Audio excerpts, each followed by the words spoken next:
আরবি ক্যালেন্ডার এটা হিসাব রাখে, কেননা মুসলমানদের এই চন্দ্র মাসের হিসাবের সাথে এই হিজরি সনের সাথে অনেক কিছু সংশ্লিষ্ট রয়েছে। রমজানে আমরা রোজা রাখি কিসের চাঁদ দেখে?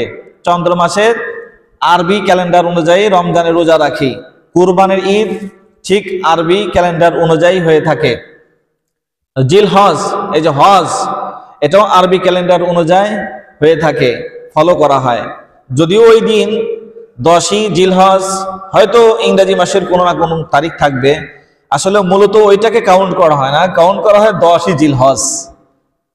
তারপরে 27শে রমজান, এরপরে 27শে রজব। এই যে ঐতিহাসিক যে সমস্ত দিনগুলো আছে, যেমন মেরাজের রজনী, রাসূল করিম সাল্লাল্লাহু আলাইহি ওয়াসাল্লাম মেরাজে গিয়েছিলেন। সুবহানাল্লাযী আসরা বিআবদিহি লাইলাম মিনাল মাসজিদিল হারামি ইলাল মাসজিদিল আকসা, সূরা বনী ইসরাঈলের শুরুতেই আছে। এগুলো সব চাঁদের হিসাবে, চন্দ্র মাস হিসাবে, আরবি মাস হিসাবে। এই জন্য বলা হয়েছে চন্দ্র মাসের হিসাব রাখা মুসলমানের জন্য ফরজে কিফায়া। সেই হিসাবে আমি যদি উপস্থিত মুসল্লিদেরকে জিজ্ঞাসা করি আজকে চন্দ্র মাসের কোন মাস, চন্দ্র বছরের কোন মাস এবং আজকের তারিখটা কত, অনেকেই আমরা বলতে পারবো না। কিন্তু যদি বলা হয় আজকে ডিসেম্বরের কয় তারিখ, সবারই মুখস্থ, কেননা ডিসেম্বরের তারিখের সাথে আমাদের অর্থের কি আছে? অর্থের সম্পর্ক আছে। মাস শেষ, ঘুম পাড়ি হোক, বসে থাকে হোক, অসুস্থ হয়ে বেডে কাতরাইয়া হোক, যেভাবে হোক, রাত দিন পার হইয়া মাসটা শেষ হয়ে গেলেই আমার কি আসবে? মাল আসবে।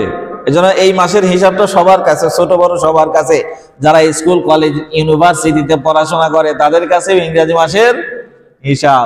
আমাদের দেশের অফিস আদালত মিল ফ্যাক্টরি কলকারখানা সব ফলো করে ইংরেজি মাস, ঠিক কিনা? আর ধর্মীয় রীতি নীতি হিসাবে আমরা সব সময় ফলো করি চন্দ্র মাস। আর বাংলা মাস খুব কম, যদিও আমরা বাঙালি বাংলা তারিখ আমরা খুব কম স্মরণ রাখি। এবং অনেকেই জিজ্ঞাসা করে পুষ মাস কি পড়লো, অথচ পুষ মাসের আজকে অলরেডি 12 দিন চলে, 11 দিন পাস হয়ে গেছে, 11 দিন পার হয়ে গেছে, আজকে 12 তারিখ। তাহলে পুষ মাসের আজকে 12 তারিখ। এই যে মাস চলছে, এই চন্দ্র মাসের এই যে মাস চলছে, এই মাসের নাম কি কারো জানা আছে? জুমাদিউল উখরা। জুমাদিউল উখরা, এই জুমাদিউল উখরার আজকে হলো 24 তারিখ। যে মাসের হিসাব রাখা মুসলমানদের জন্য ফরজে কিফায়া, সেই মাসের আজকে হলো জুমাদিউল উখরা। আর তারিখটা কত? 24 তারিখ। এই মাস শেষ হয়ে গেলে যে আর একটা মাস আসবে, এই মাসের নাম কি? জোরে বলেন। জুমাদিউল উখরা শেষ হয়ে গেলে যে চন্দ্র মাসের আর একটা মাস আসবে, মাসের নাম কি? আহা, রজব। রজব।